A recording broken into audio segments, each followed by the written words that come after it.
Hello and welcome to Confronting the Darkness. I'm Rob Jacobs. And I'm Father Bob Bailey. Tonight, as we open this show, we're going to talk briefly about New Massacre and the difference between demonic influence and mental illness and how they both kind of go hand in hand. We can hop on that. Yes. First of all, our prayers and condolences and our hearts go out to the people of Newtown during this senseless shooting.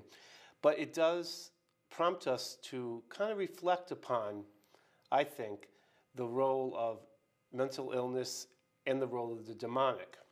Now, there are two separate issues, mental illness and the demonic. And that's why we as Catholic Christians, before we'll say that there's serious demonic issues for an exorcism, there has to be a psychological check on the person. Right. Because if there's a mental issue, then exorcism isn't going to do the trick because it actually could do more harm. Right. However, in this case, I do believe that the two could have been working together. Yes, he had emotional issues, but what pushed him and tempted him to do such a heinous, evil thing? That's where the demonic can use some kind of a weakness of a person who's already at a stage of anger, inner anger, or whatever, and influence that. Right. So you have, I believe here in Newtown that it was, like they said, evil had visited that town. Oh. And so, but this was it's a good for reflection to know that there is a difference between the two. And we have to consider both separately, but yet they could also be both coexist. So if a person does have a spiritual problem, we deal with that through prayer of deliverance and liberation. But if there are emotional issues, you have to handle that through professional reasons, right. Professional means also. Right. No, I don't think, in the history there's been, I think they said 35 or 37 similar occurrences, but none so unspeakable as what happened in Newtown. Right. I don't think there's a person that heard about this that just wasn't shaken and really hurt. Absolutely. I don't know. It killed me when I heard it. Absolutely. So, but on another note, today is December 21st, and we're survived. Here. We're still here. And I told my congregation this morning, the small group for Mass, I said, it's too bad we're surviving Doomsday because I had already taken back all those wonderful, expensive presents because I figured we wouldn't be here. But it is December 21st, the winter solstice, and we wish a happy winter solstice celebration to our pagan and Wiccan friends out there. Absolutely. As they celebrate, which I know they were always celebrating with hope, and not with Doomsday. Yeah, absolutely. And because it's the Christmas season, our topic this evening is going to be paranormal in the church, unexplained miracles that go beyond normal. So I'm going to throw it to you, Father, and you can discuss. Okay. What I'm going to also, I also wanted not to forget our Jewish brothers and sisters who have just celebrated Passover. So just celebrated Hanukkah. So I hope and pray it was a hopeful and blessed time for them also. Absolutely. The first miracle, again, we call paranormal. The church and Christianity has always encapsulated paranormal activity, from the miracles of Jesus, the wedding, Feast of Cana, to the resurrection event, which was paranormal, meaning above the normal. And so when we look into it, people say, oh, you believe in the paranormal? How can you do that as a Christian? Well, there is Christian paranormal, too, in our church history. The first one that I'd like to talk about, and you'll see the picture behind us, is the miracle of Our Lady of Guadalupe. Guadalupe is a town in Mexico, an area in Mexico, and it's a beautiful story of love, and it's a beautiful story of faith. Now, to give you a little background about this image, is on December 9th, 1531, a young man named Juan Diego, he was a recent convert, an Indian convert, was going to attend Sunday school, catechism classes, and then go off to Mass. Well, as he was passing a hill called Tepeyac, he saw a brilliant light on the summit of that hill. And then he began to hear a feminine voice asking him to come up. And so when he reached the top, he saw the Blessed Virgin Mary standing in the midst of a beautiful light and in all splendor. And the beauty on her face is recorded, and the look of her loving kindness filled Juan Diego with such happiness as he listened to the words which she spoke to him in his own native language. She told him that she was the mother of the true God, and to make known her desire to have a shrine built there where she would be able to demonstrate her love, her compassion, and her protection. And these were the words of the Virgin of Guadalupe to Juan Diego. She said, "For I am your merciful mother. To you and to all mankind who love me and trust in me and invoke my help, therefore go to the dwelling of the bishop in Mexico City and say that the Virgin Mary sent you to make known to him her great desire." Now, as you can imagine, the bishop was kind of reluctant to believe Juan Diego's story at first. So Juan Diego goes back to Our Lady and tells him, the difficulty. Then she asks him to go back to the bishop the next day, repeat her wishes again. And so Juan Diego goes back to the bishop. So now the bishop says, okay. He requested the lady to give him a sign, some miracle, that what he was saying is true. So 2 days later, on December 12th, as he was going to church in order to fetch a priest for his dying uncle, he was stopped by Our Lady, who had come down from the hill, and she greeted him on the road, and she said, again, beautiful words, "Am I not here who am your mother? Are you not under the shadow of my protection? Are you not in the crossing of my arms?" She said that Juan Diego would find many flowers blooming there, which he was to cut up and bring to her. So he did that. He went out, got as many flowers as he can, put them in his little cloak. It's called a tilma in Spanish. And he went over to Our Lady. And Our Lady fixed them, actually fashioned them or replaced them in his tilma, arranged them rather, and then he went off to see the bishop. Now he's excited because roses to bloom in December are unheard of. So he goes to see the bishop, and the bishop's there, and he says, Bishop, here is your proof. And he opens up the tilma, the cloak, and the bishop falls to his knees. And he falls to his knees because when the flowers drop, there is miraculously a painting of Our Lady of Guadalupe on that tilma. And they fell to their knees. As the story went out, the words of Our Lady, it was incredible, the response of the people. Now I'm going to ask Rob to hold up the picture of the tilma here. And just to let you know, now the mantle or the cloak of Juan Diego, which this picture is imprinted on, was made from hand-woven fibers from a cactus, in a fabric which had the lifespan of little more than 30 years, so that it would have disintegrated. So that cloak should have only lasted a little more than 30 years. That was in 1521. It's still there today.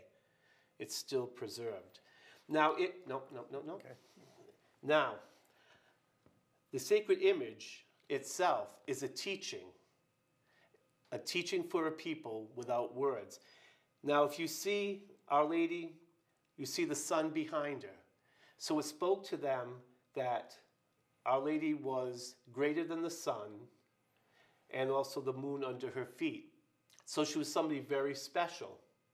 However, her head is bowed, which means she was not a god, but she was someone very special from heaven. Her hands were clasped together in prayer, showing that she was praying for her people. The angel underneath, carrying her, showed that she was somebody very special from heaven. And then also on her dress is a sash. And that sash, which is right here, showed that she was pregnant. So it was an Aztec outfit for women who were pregnant. And if that wasn't enough, on the blue mantle, her blue veil, was a configuration of the actual stars that were in the sky on the morning of December 12th, 1531. The northern constellations were on her right, the southern constellations were on her left. And the gold filigree over her rose-colored gown matches the topography of the Mexican lands once ruled by the Aztecs. And so all of this together spoke so volume, adding to it the words of Our Lady, "Am I not here who are your mother?" That image and that miracle converted a nation to Christianity. Put that down.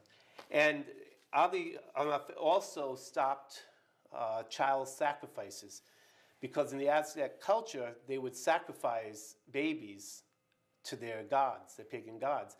And that practice ended when the natives embraced Our Lady Guadalupe and Christianity. So, beautiful, beautiful story. But then what happened now, I'm going to have the second picture put up about her eyes.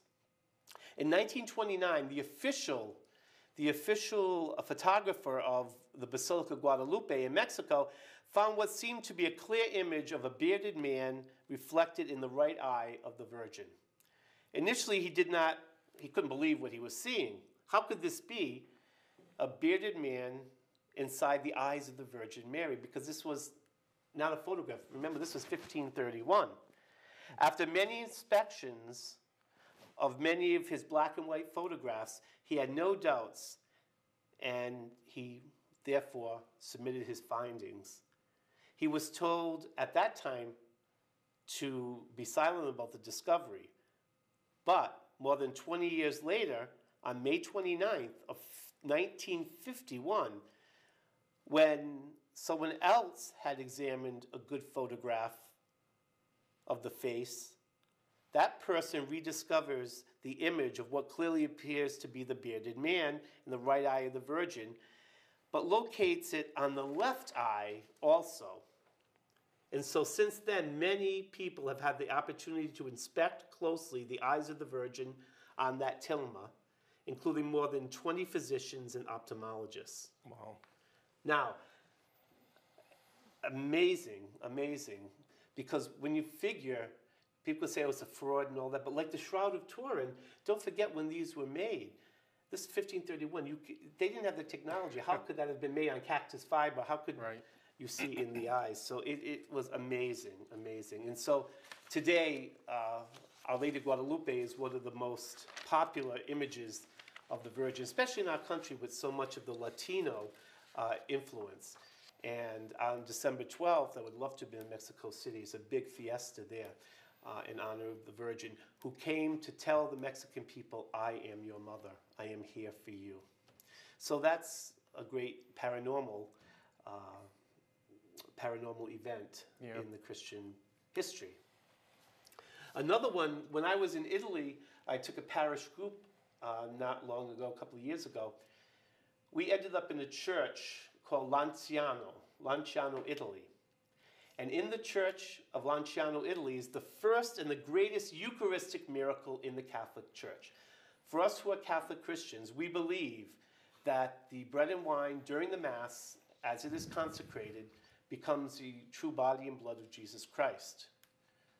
And so we call it the real presence, because Jesus said, "Unless you eat my flesh and drink my blood, you have no life within you." He said, "Take and eat, this is my body, take and drink, this is my blood." So we believe that that miracle happens and that bread and wine become the body and blood of Christ.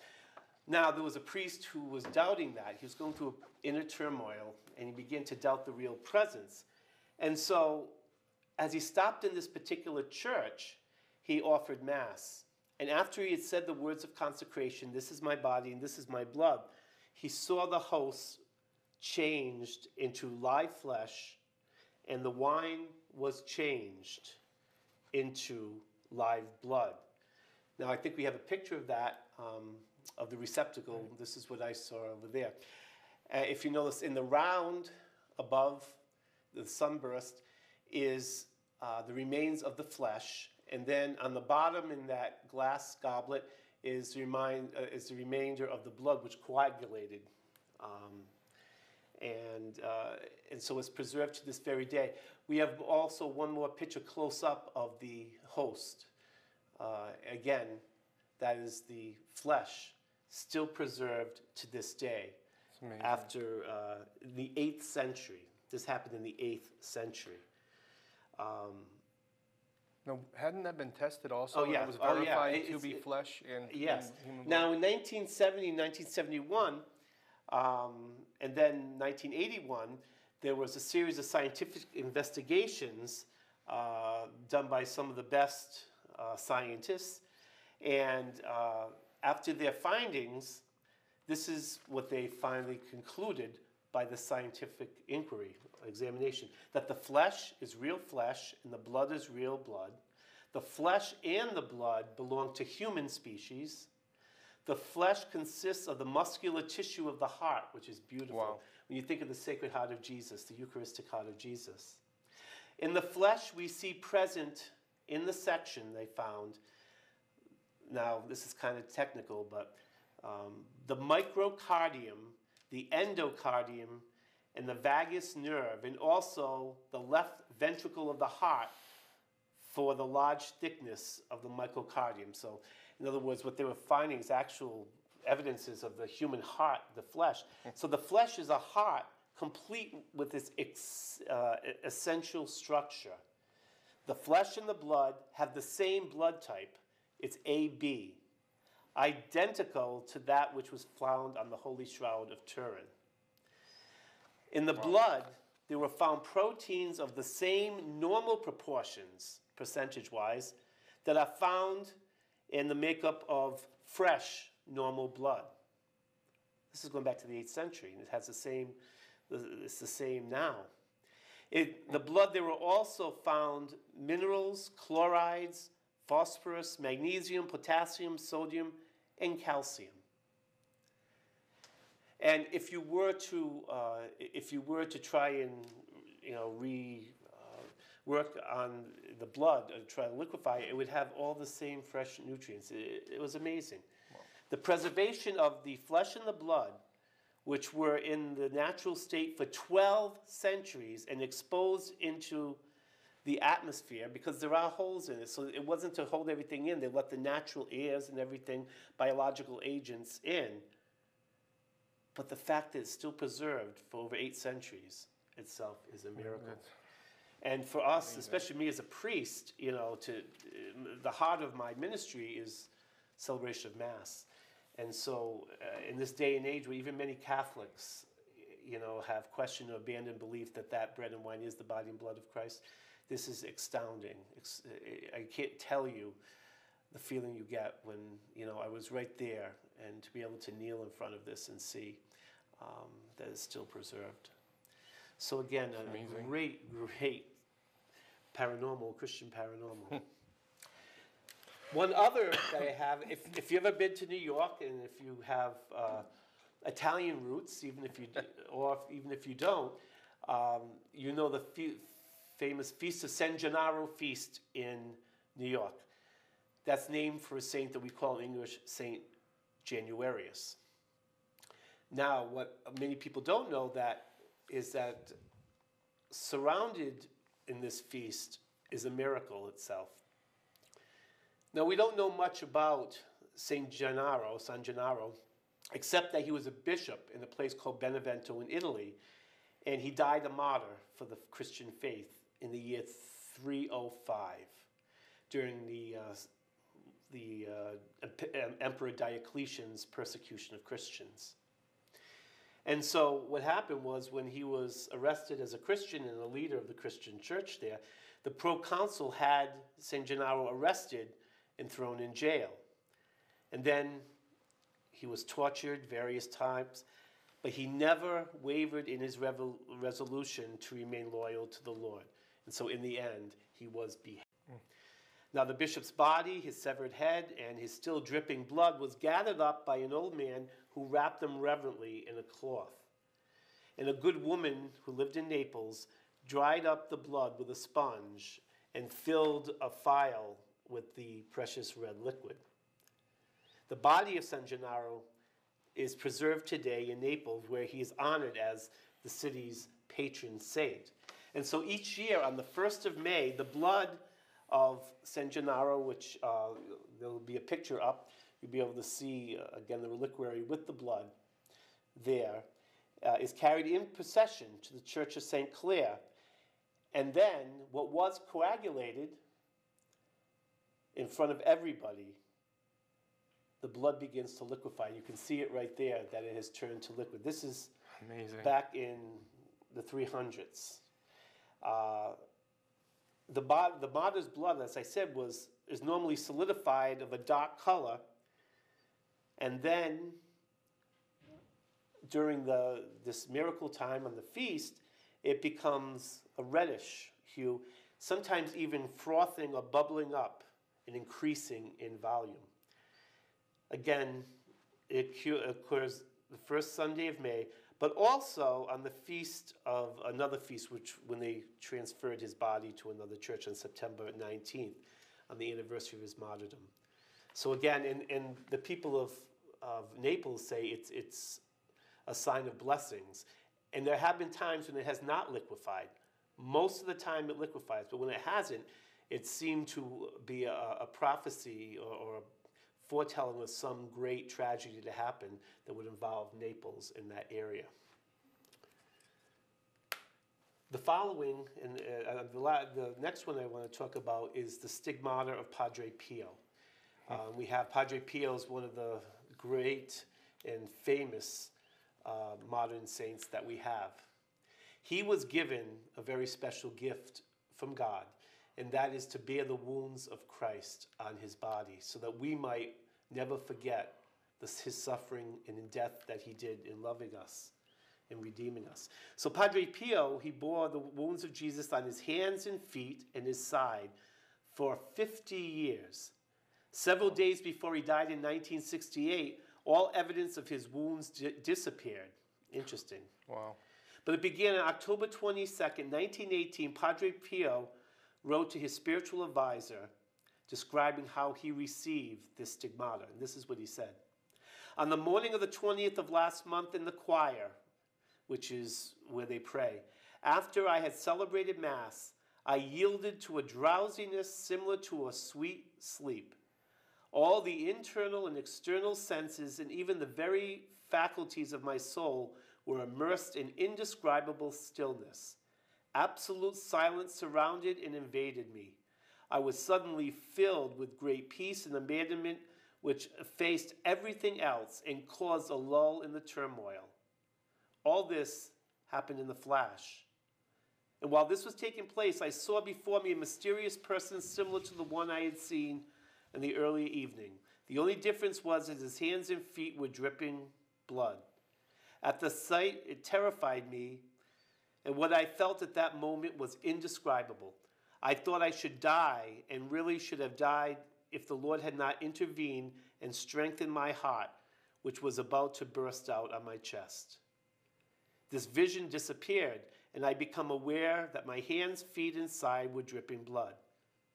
Imagine the agony I experienced and continue to experience almost every day. The heart wound bleeds continually, especially from Thursday until Saturday. And again, he died in the 1960s, so many people witnessed and saw the stigmata. And they say when he celebrated Mass, he actually went through Calvary. It was a painful experience as he actually felt the sacrifice of the cross, of his being nailed to the cross during the celebration of Mass.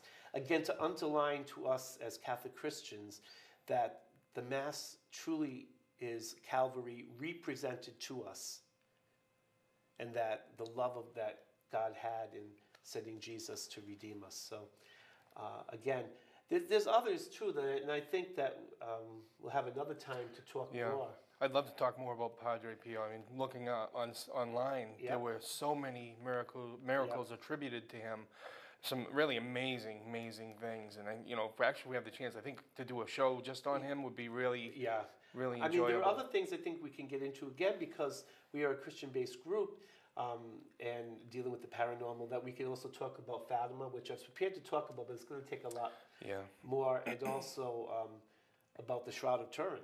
Yeah, too, which that's is another good one. It's a good one, and some misunderstandings about it.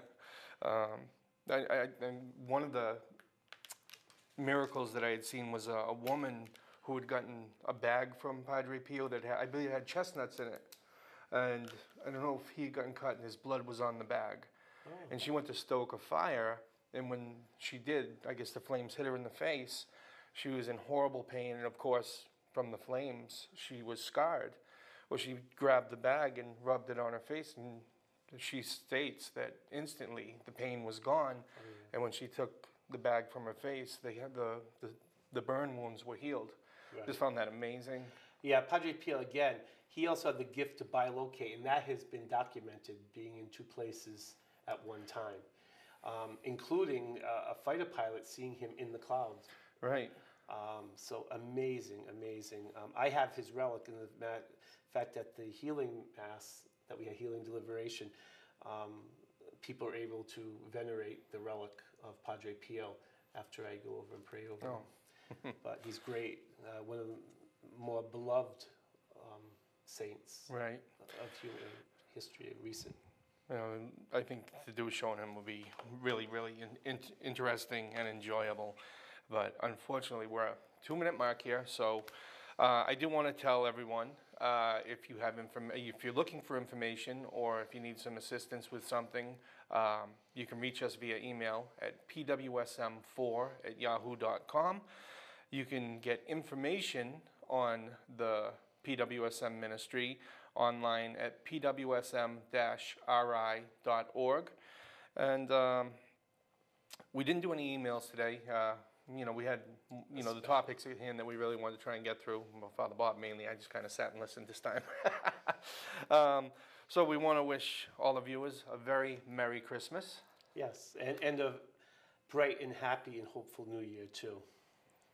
Looking forward to 2013, since we See you in the survived new year. Doomsday. So That's Doomsday. right. We'll see you in the new year. Absolutely. And remember, when confronting the darkness, put on the armor of God. With the sword of St. Michael. God bless. God bless.